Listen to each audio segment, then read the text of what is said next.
जव्हारमधल्या दाभेरी आरोग्य केंद्रात सफाई कामगारच बनले डॉक्टर, रुग्णांचा जीव टांगणीला।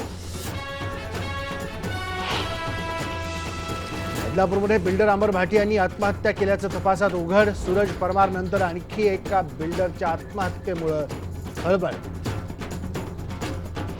सेना वाले सबसे ज्यादा भूखंड हड़पने में माहिर, और इन भूखंडों को हड़पने वाला जो सबसे बड़ा नेता कौन? शिवसेना के अध्यक्ष श्री उद्धव ठाकरे।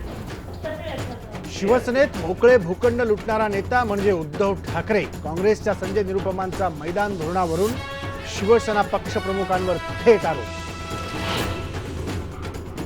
नाशिकमधल्या सीता गुंफा मंदिरात पुजाऱ्यानेच केली भाविकांना मारहाण।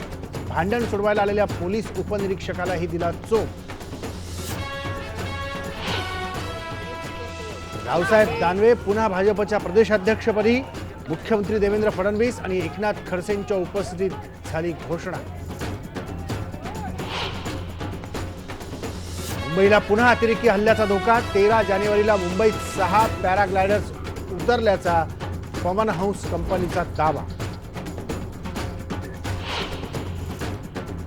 साहित्य संमेलनात तब्बल 4 कोटींची पुस्तक विक्री। मराठी भाषेला अभिजात भाषेचा दर्जा मिळण्यासाठी योग्य ती पावलं उचलावीत, ठरावात करण्यात आली मागणी।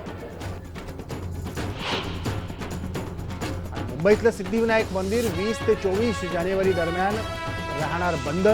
श्रींच्या मूर्तीच्या शेंदूर लेपनासाठी मंदिर दर्शनासाठी बंद।